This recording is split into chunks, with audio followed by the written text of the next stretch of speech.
to that election because our major goal at that time was to bring our community close to their politics.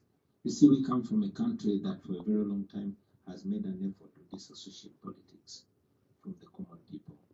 And the common people are the masses, to the extent that they didn't know, neither did they care about how they are governed. But in 2021, we were able to awaken the people and show them the importance of politics and why they must come out and vote. And indeed we won, but it was, rigged. So coming back to contest in 2026 was a huge debate. Personally, I had endured so much. I'd seen hundreds of my friends killed. For example, on 19th and 18th of November 2021, hundreds were massacred on the streets, although the government only acknowledged killing 54. So I didn't want to run again. But again, we needed to use the election. Again, since it's the only opportunity media to speak to the people, we are heavily gagged, heavily controlled, heavily, intercepted everywhere. So we ran again. This time we had a mission to unite the people of Uganda, but also to be able to reach every corner of the country. That was our only excuse to speak to the people, because I was a presidential candidate. And indeed, the presidential campaign was given 112 days, and I was campaigning every single day of those 112 days. I reached every corner of the country. Of course, I made tear gas and bullets.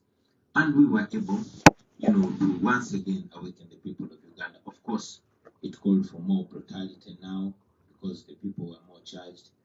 As we now, people are being abused.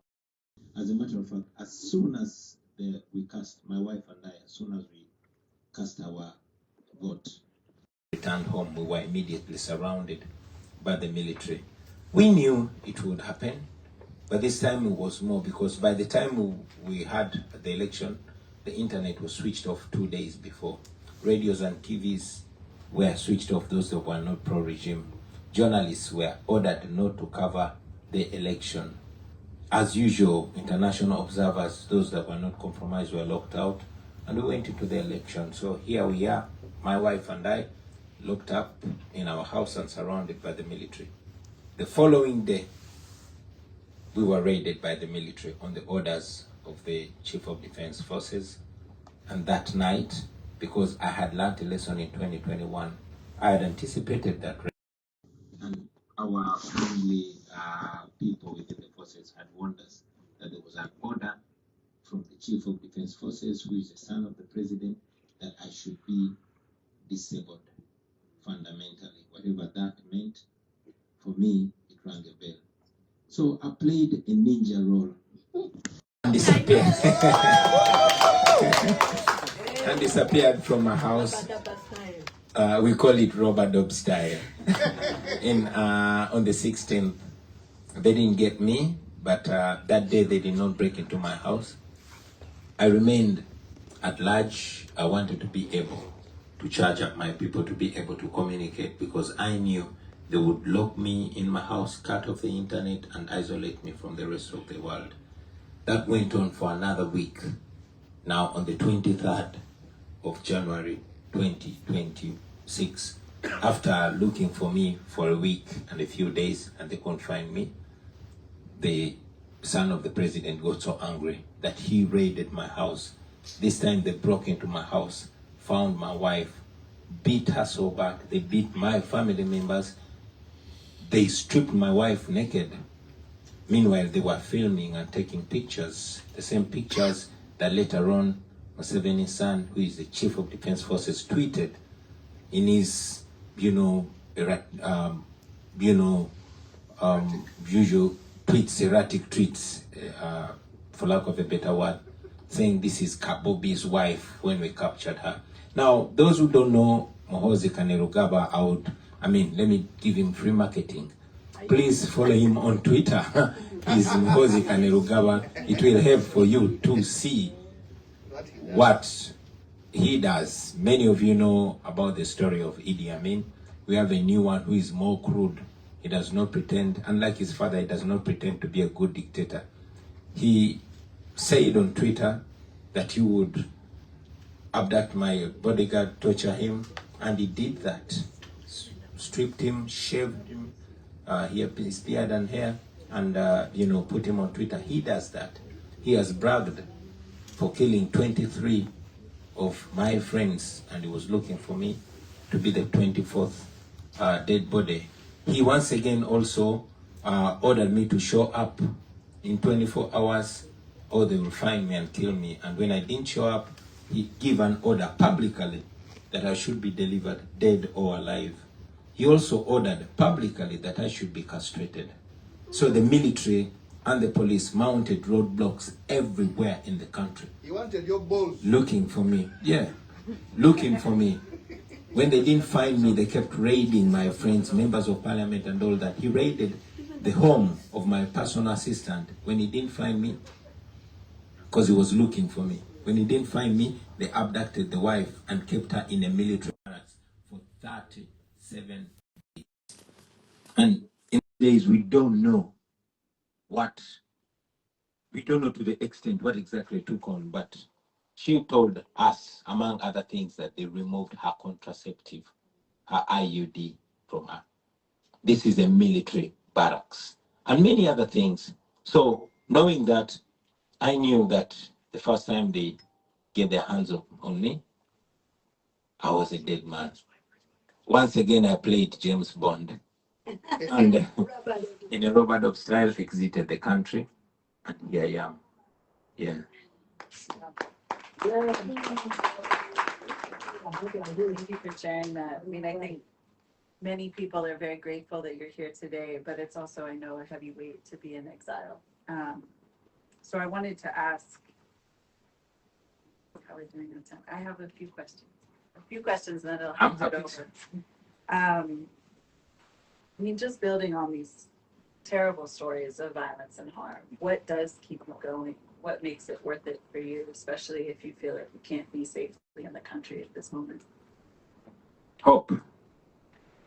Hope that one day everything's going to be all right.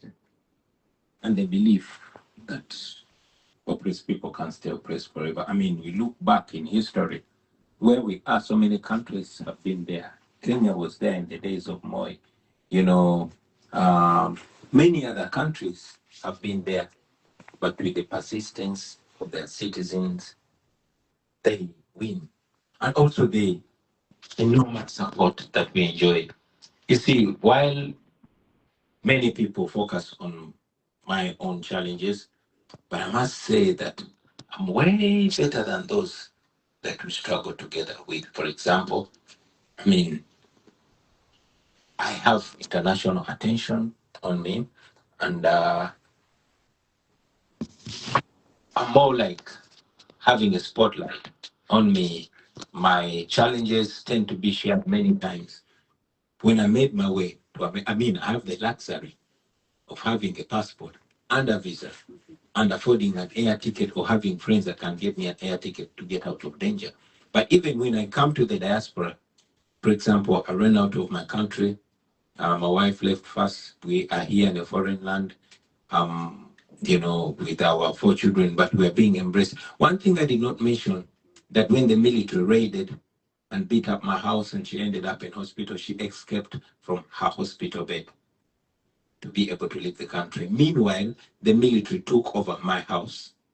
Not the home, not surrounding the home, but broke into the house and started living in my house and in my compound. They chased away my house help. They could not allow any of my family members to access my home. For a month and a half, they were living in my house. Sometimes there was one gardener that stayed there, and every now and then would see soldiers moving out of my house in my clothes. So it would be funny if it wasn't sad, but we were able to go past that. So the hope and the support that we get from the people that are even more oppressed than myself, I mean, the common people, that alone keeps us going.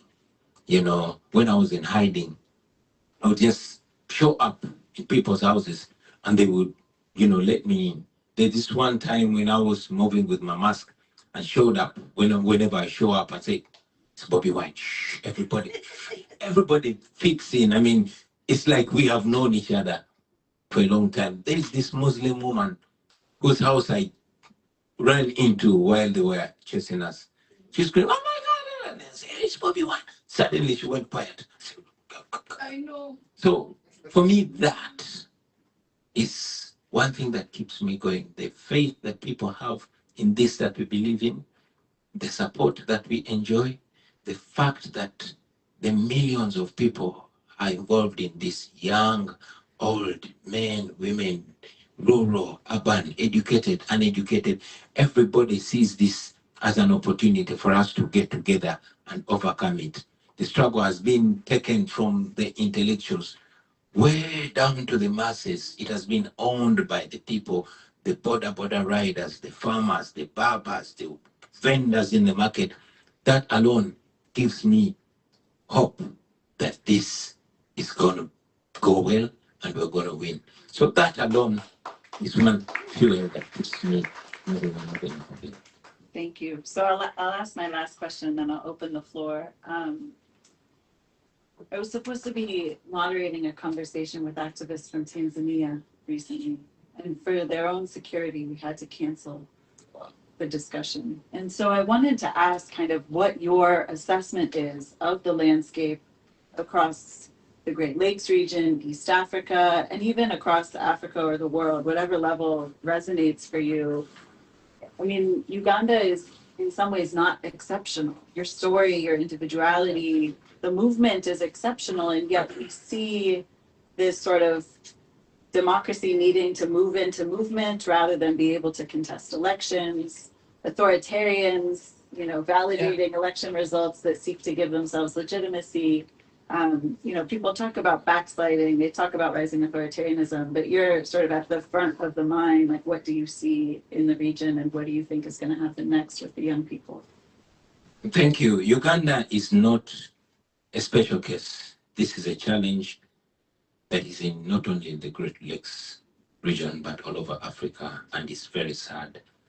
As a matter of fact, when I escaped out of my country, many people that present themselves with a badge of Pan-Africanism criticized me so much for running to the white man's land, for running to the colonialists. I mean, that's not where our solution is. They would probably escape me to run to Kenya or Tanzania or any African country, and I would love to, But as we speak right now, the dictatorship in Uganda has and continues to export itself to many other parts of Africa. And that is the danger of dictatorship, like Martin Luther King when he said injustice everywhere, anywhere is a threat to justice everywhere. In the current times, a dictatorship anywhere is a threat to democracy everywhere, because it emboldens other dictators that it's actually possible you can do it and get away with it. I mean, back in the day, Africa was safe. The freedom fighters in Uganda, those who fought against Idi Amin, they didn't have to run to America. They just ran to Tanzania. As a matter of fact, Tanzania helped us get rid of Idi Amin. I wish we could be moving forward and not backwards. Museveni himself and our fathers that were fighting against the Obote government, they would run to Kenya because Kenya was safe. Just over a year and a half ago, Dr. Kizza Besigye, a veteran, iconic freedom fighter in Uganda, was abducted from Kenya by Ugandan security. With assistance with the Kenyan security, he was driven in a car trunk, in a car book, across the border illegally and charged in a pseudo-military court, in a kangaroo court in Uganda. Activists from Tanzania are being tortured. Those that come from Uganda and went to Kenya, there was, our brothers and sisters that went to Kenya, that went to Tanzania. Many of them got tortured for days, sexually assaulted, and men were sodomized. It is sad that now East Africa in particular is being reduced the East African community is being reduced to a president's club to keep each other safe in power. It's not like the way it used to be. The longer people stay in power, is the more they get spoiled. I think when we're having a conversation earlier on, I told you that I was named after Robert Mugabe.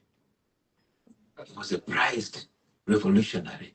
He was a great guy that people admired.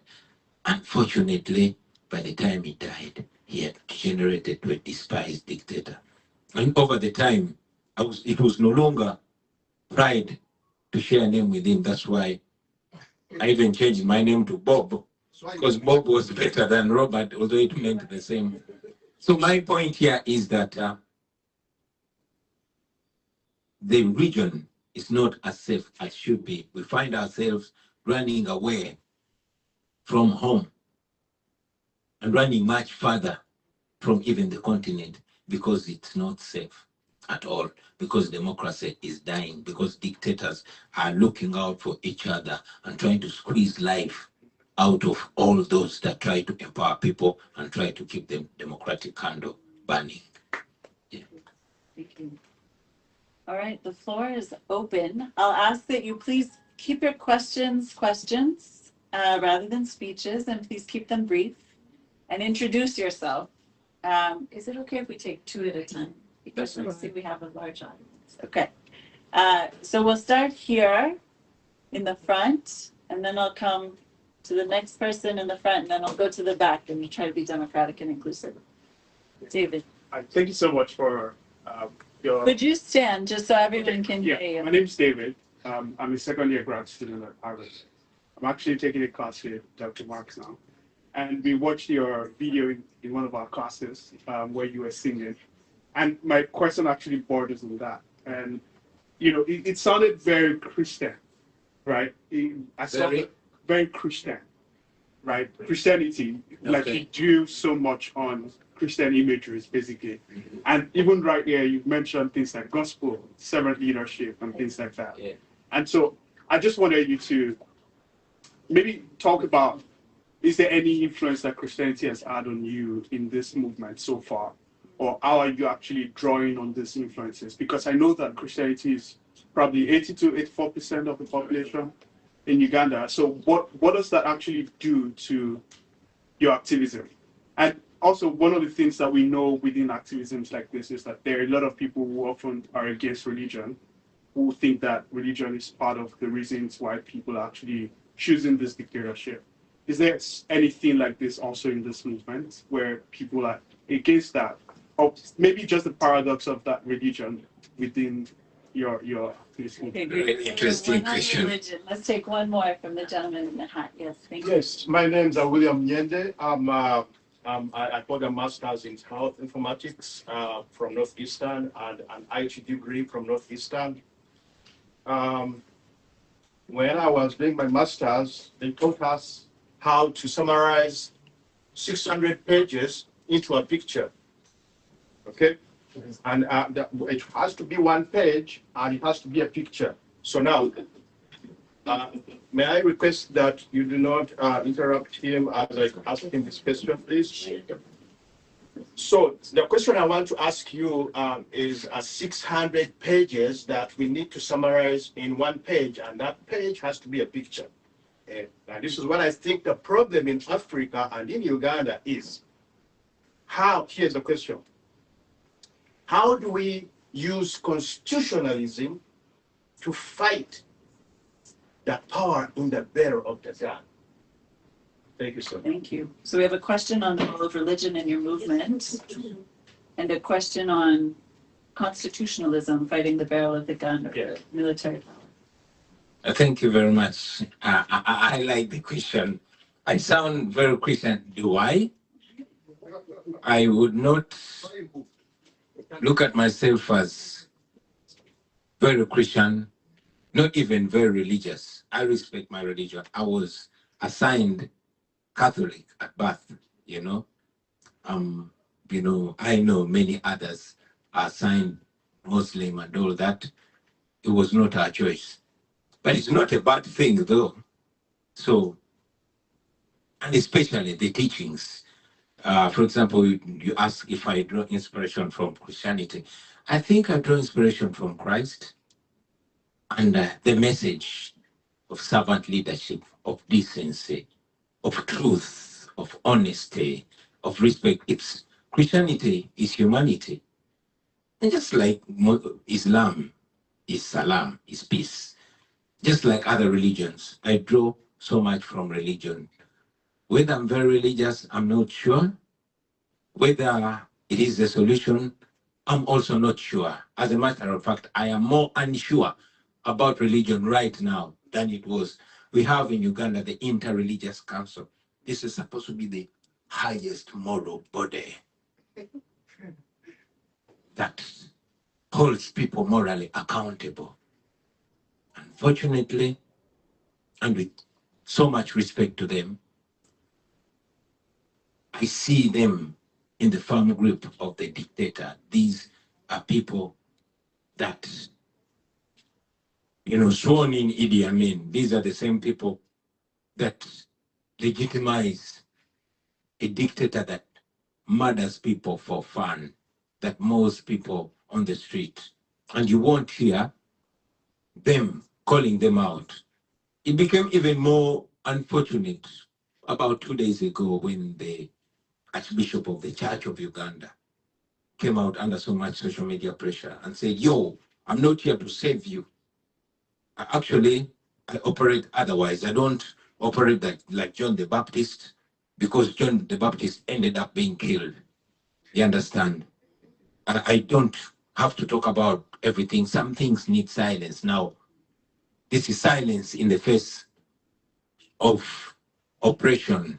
It brings back nostalgic memories of religious leaders of yesteryears like Desmond Tutu, who said, if you are neutral in a situation of injustice, you've chosen the side of the oppressor. If an elephant is putting his foot on a tail of a rat and you're neutral, you've chosen the side of the elephant. I mean, back in Uganda, we have a great religious leader. He was the Archbishop of the same church during the days of Idi Amin, and he stood boldly and criticized the excesses and extrajudicial killings of Ugandans by Idi Amin. He was killed. Today we have a day in his honor. And this is the morality that we are taught, to speak truth to power and not fear. I mean, we are taught that blessed are those that live for truth because the kingdom of heaven is theirs. But our religious leaders don't seem in a rush to embrace the kingdom of heaven. It disturbs me. We are taught to emulate Christ. Christ spoke truth to power and even proudly took death. That's why we look death in the eyes, and we are ready to face death, because this is what we are taught historically. All great men, Martin Luther King, Malcolm X, and others, they were killed for the truth. And today they're heroes, and we are taught by our moral leaders that that is the way to go. Unfortunately, same people are telling us that, compromise and don't die. So that has, in a great, great way, affected not just mine, but the belief in religion. As I conclude your question, when you're asking, it brought back, I'm sure many of you have read Dr. Martin Luther King's letter from Birmingham jail that noted that the young people of then were slowly losing interest in the church because the church seemed not to be as moral as it had to be. So for now, I'm not shy to say my religion is truth. My religion is love. My religion is uncompromising truth and equal rights for every human being. Equal rights. Yeah. That also brings me to my brother's question: how can we use constitutionalism to put an end to gun rule? Don't look at constitutionalism alone. We use constitutionalism. I'm in exile right now. We went to the polls, we voted. We won the dictator. And he said, okay, you have won, but screw you. Announce me winner. And it went on like that. So my being here is not just to make a case to foreigners, but to also tap into their abilities, well knowing that it is not only the forces back home, but the forces internationally that are even more effective and more important. I remember when there was a raging fight against the apartheid regime in South Africa, Africans and friends of Africa were on the streets of America and Europe protesting against apartheid. Why? Because the force that held apartheid intact was coming from here. And the force that disintegrated apartheid came from here. We know, just like the force that held Idi Amin in power came from America and the West, the force that kicked him the hell out came from here. General Museveni has been receiving up to $1 billion annually from the United States, leave alone the other Western countries in security cooperation and all that. But when we come to these countries and tell them, yo, we are not asking you to come save us, but stop sponsoring our death. Stop protecting the dictatorships, not only to the administration, but to the intellectuals like yourselves who have voices that are respected, to the American citizens, because it is your taxpayers' money that is being used to oppress us, whether you know or you don't know. But now nobody can claim not to know because they are aware. When a documentary about apartheid was shown in America, it created so much awareness. And in a short while, the American government disassociated with the apartheid governments. That is what we want to do, because we know it's possible. We know if America said we are not going to be associated with mass killings of people, that will end. But now, Muhoozi Kainerugaba, who is Museveni's son and also the head of Uganda military, will torture people on the camera, will torture the wife of a presidential candidate on camera, and the following day, he will come out in a picture, an unofficial picture, standing shoulder to shoulder with either an American diplomat or a European diplomat. What does that communicate? That communicates that you're partners in crime, that you are willing to close an eye to this injustice for, other benefits. It shows that this great democracy, when it comes to Uganda, it chooses diplomacy over democracy. It chooses, if I could finish, it chooses, business over rights and values. And for us, we are telling them, stand for the rights and for the values that you profess. And I've said it before, I'll say it right here again, that if what Museveni is doing to Ugandans was being done by a European leader, that leader will not be in power the next month. However, you cannot see an American diplomat or a European diplomat from a democracy standing shoulder to shoulder with a dictator like, for example, Lukashenko. But now, if they stand shoulder to shoulder with an African dictator and it's all right to kill 100 Ugandans and you close an eye to it, shows that the standard, Uganda's human rights is held at a lower standard than the rest of the world. And for us, that comes off like racism. And if it's not, I don't know what it looks like. So our effort now is not only constitutionalism. Our effort is every means, every moral means, every constitutional means, every legal means. And that comes when we scream and scream and scream it out. Thank you. We have many hands still. We'll take, I think, 2 more rounds, but we'll try to keep it brief. So we start 15 minutes late, we end 15 minutes late. We'll be finished. I see Elizabeth and gentleman here, and then, I said we would take one in the back. Sorry, sir, you're on the second round. So Elizabeth, and at the very back, yes. And if you could please shout. Thank you. I am a student at the college studying government and psychology. Thank you so much for being here. As we talked earlier, I grew up listening to your songs, and in 2021, when you ran for president, we were following your journey. First of all, because you are a young person, and African. Am I?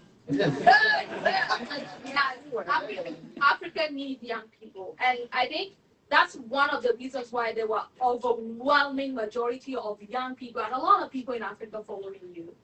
But also, there's one thing. I think that's one thing that I've been grappling with, and I don't know the answer. I think maybe you know the answer because this is your campaign. Is that a lot of other Africans know that you deserve to win and you are at the task of this. But there are other people who also saw your campaign as a joke or maybe to attract international support or attention or maybe funds. What did you think that you could really do differently? Because we really want these dictators out. The same thing is happening in my country. And the chief of staff of the defense minister of Uganda is supporting a real bomb into innocent South Sudanese because he is supporting the dictator that is in my country. So my question is, what would you do differently or any other candidate who wants to run so that whether they what is your background, whether you're coming from politics or not, so that people will not see that you are a joke. You are doing this because you are fighting for people, so that people who have been in politics before could join the support and really support you and know that you are serious. I'm really looking forward to what I'm sorry, please ask the question precisely. The question is, what would you have done differently so that the leaders who are in politics, like older people or maybe other people who think that your campaign was not serious, so that they could support them? Thank you. Because we need young people. I got the question. I don't know if you will permit me. I would love, but the question is so intriguing that I want to respond immediately, lest I forget or lose the steam.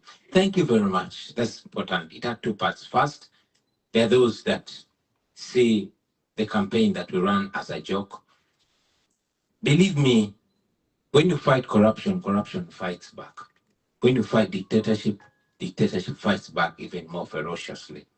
Now, I'm a musician, and I'm proud of it. Anybody that wants to see me as a joke because of my talent and my vocation, which I went to university and studied and did with excellence, they're right. I mean, there are very many perspectives that people look at us, while the oppressed people look at me and my team as a beacon of hope. The agents of the dictators see me as a saboteur. And the others, because we have the oppressor. In Uganda is divided into two sides, the oppressor and the oppressed. The oppressed people are not necessarily in politics, all of them. And also the oppressor, they're not all necessarily in the ruling government. They're even those that pose as the opposition. And indeed, Museveni has good opposition and bad opposition. The good opposition are those that are willing to be complacent and do the clean and nice politics, while us, we are the bad opposition that are intending to remove the dictatorship, and we are hated. So, I mean, I cannot choose for everybody how they see us. We would love to be determined by our agenda, the outcome of our campaign, and the character that we show. What could I have done differently? You see what I could have done differently? I don't like it, I don't believe it, so I didn't do it. And that was picking up guns. We're young people. I'm a bad boy. I'm from the ghetto.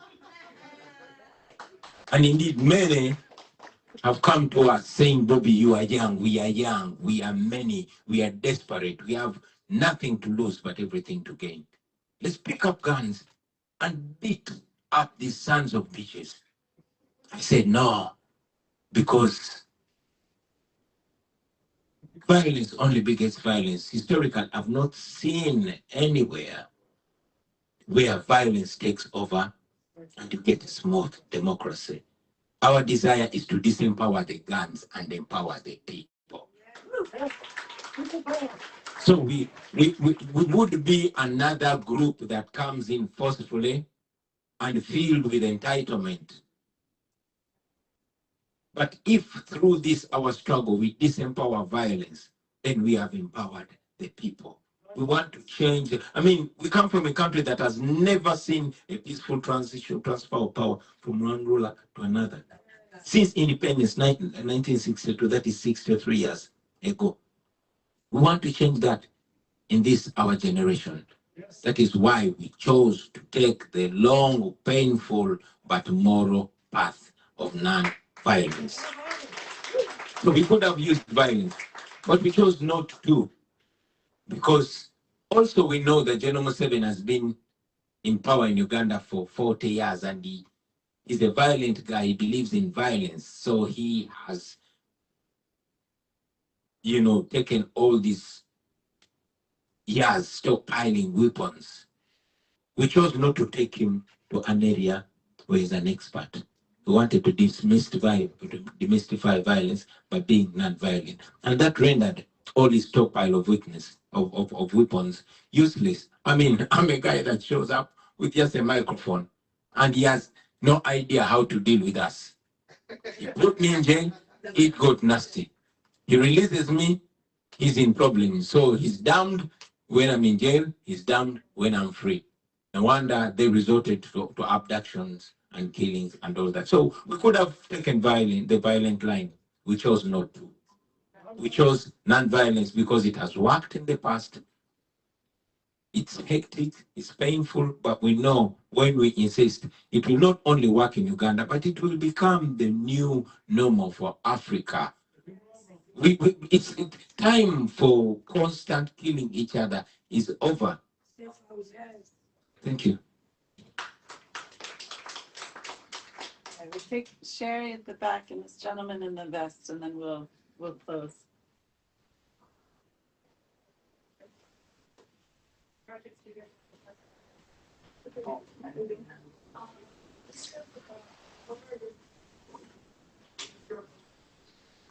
Your plan. Sorry, could you please speak up again? It's okay, I'll repeat it. Okay. The second one is, what is your reaction to your supporters? What you really want like in the face of the resistance? Besides Okay, so the question is, what are your plans moving forward, if you're allowed to share? And what's your message besides hope for your supporters? Thank you. That's a tricky question. What are my plans or our plans moving forward? I would say the main plan is not to give up. Not to give up. In a dictatorship like Uganda, you don't draw plans. Your next agenda is always set by the regime, because you plan to have a rally and you wake up and you're abducted. You plan to speak to the people and you wake up and you're homeless. I mean, hours before, I was a comfortable homeowner back home and a respectable citizen. 24 hours later, I was a fugitive. A month, two later, I'm in a foreign country. I always tease with my friends, because when you don't have a home, you're homeless. So we just go by the day, but the major plan is not to give up. Among other things that we are doing or intend to do is to work up the diaspora. When I was forced out of my country, I conditioned my mind to believe that my work has only begun now. So we are on a phase of international engagement. That's what brings me here. That's what's taking me to Harvard tomorrow. That's what takes me to Washington to knock all offices and to make sure we don't leave any stone unturned. But most importantly, to galvanize the diaspora. Just like in the days of slave trade, man, we have our best, our cream in the diaspora, in America, in Europe, in Arab countries. The best of us has left home. They're either economic refugees, political refugees, and all that. But these people want to go back home because they are not comfortable and fully living with full dignity on a foreign land. So they want to come back home. We have the best among Ugandans. I've traveled, you go to Europe, you go to these universities, and you have Ugandans teaching there. You go to India, you have Ugandans there, the surgeons there. But back home, the education system is rotten, the healthcare system is rotten. These people want to come back home because they know they are going to grow old, but they want to set up a country that will be worth their retirement. So we are reaching out to all those people because we can't reinvent the wheel. When they were fighting against dictatorships like Idi Amin, those that were in exile and in the diaspora played a huge role in the liberation of Uganda. So history is repeating itself, but in a better way. And that is what we're doing, and we keep going. That was the first question. I've forgotten the second question. I think you answered them together. It was the message, and that was perfect. Oh, yeah, the message to the young people, don't give up. But not only that, rise to the occasion. Nobody is coming to save you. It is you that is going to determine your tomorrow. You guys are young people here. Me, I'm 44 now. Sometimes I wake up and I'm like, damn, I'm 44. I was 34 just the other day. In fact, it's as if 2 weeks ago when I was 25. But we grow so fast, especially those that are coming from Africa or oppressed countries. Nobody else. You that are here in Harvard, man, you are the hope that we are looking for. You have already discovered your calling. Frantz Fanon, you are elites, you are intellectuals, you've read so much. You must have read about Frantz Fanon, who said every generation must, out of deep reflection, discover their cause, their mission, and choose to either betray it or pursue it. Now I've no doubt that you know your mission. You know what your countries can be. It's up to you to betray it or pursue it. You can pursue it. We are relying on you.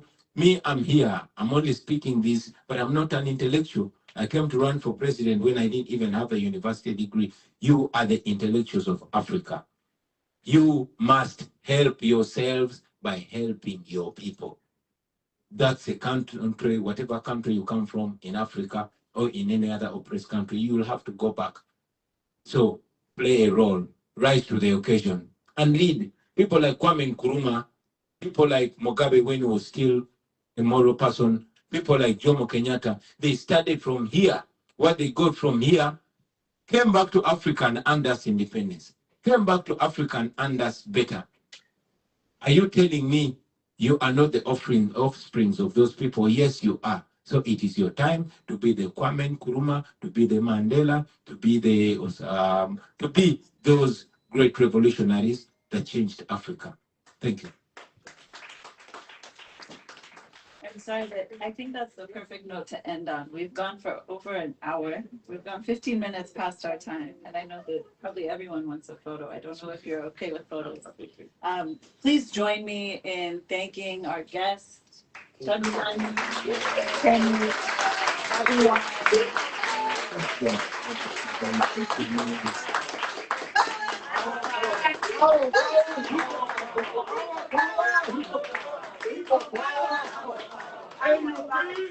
If you allow me, if you allow me, to the young people of here, you see, I've not forgotten being a musician. And there's this verse that I always dictate to the young Africans, the young Ugandans. I always tell you, we are the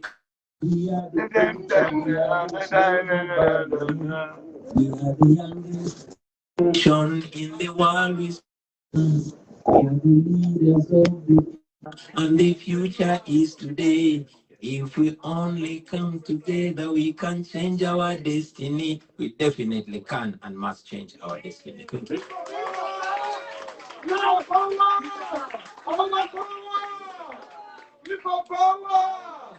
Everywhere. Thank you, everyone. If you are not already on the Center for African Studies email list, please sign up on your way out. There should be a QR code. That way you won't miss his next visit and other visitors that we have. Again, thank you to Bobi Wine. We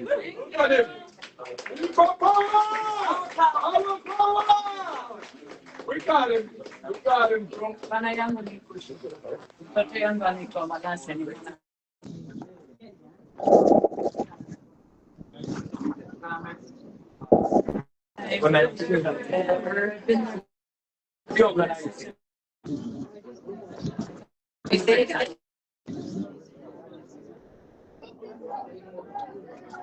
Thank you for the wine.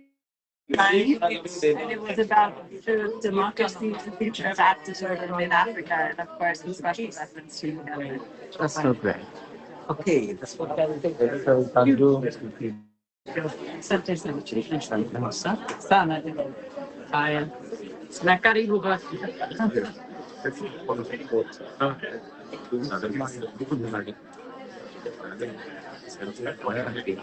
Yeah, picture.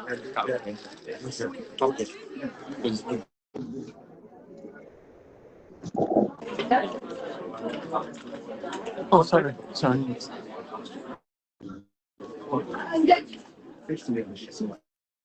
So for the first. So. 6 people. Thank you. Thank you. Do you want to put that down?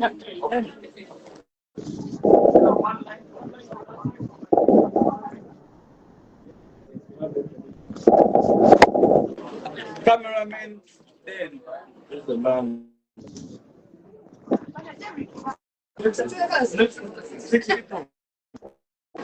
Just 6 people should come.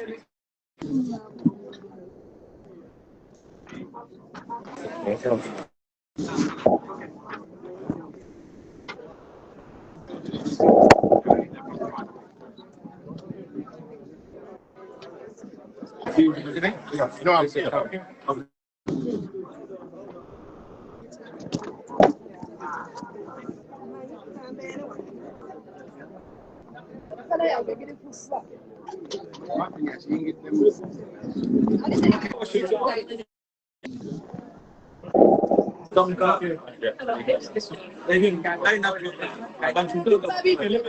Line up.